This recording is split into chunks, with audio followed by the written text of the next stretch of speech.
સુરતના બેસ્તાન ખાતે બોગસ તબીબ સમીમ અંસારીની બેદરકારીના લીધે 1 વર્ષની માસૂમ બાળકીએ જીવ ગુમાવ્યો હતો. છેલ્લા 10 વર્ષથી બોગસ ડોક્ટર ક્લિનિક ચલાવતો હતો. બેસ્તાન વિસ્તારમાં રહેતા શ્રમિક પરિવારની બાળકીને 6 માસ અગાઉ ઈજા થતાં સ્થાનિક વિસ્તારમાં રેહાના ક્લિનિકના ડોક્ટર પાસે સારવાર કરાવી હતી.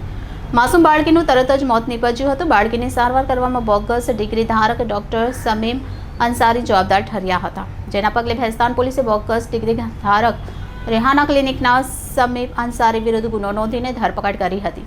ભેસ્તાન પોલીસના જણાવ્યા મુજબ ભેસ્તાન સ્થિત નરગિસનગરમાં રહેતા રબીઉલ રુસ્તમ શેખની 6 વર્ષની બાળકી ફાતેમાને ગત તારીખ 15 ફેબ્રુઆરીના રોજ રમતી વખતે પડી જતા ડાબા પગના થાપાના ભાગે ઈજા થઈ હતી.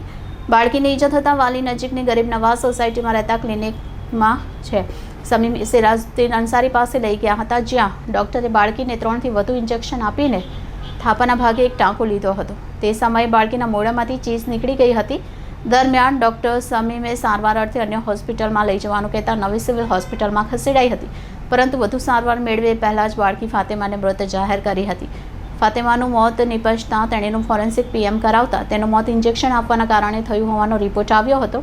આ બનાવમાં પોતે કાયદેસર રીતે ડોક્ટર તરીકે નહીં હોવા છતાં ઓળખ આપીને બાળકીના આરોગ્ય સાથે છેડછાડ કરી હતી.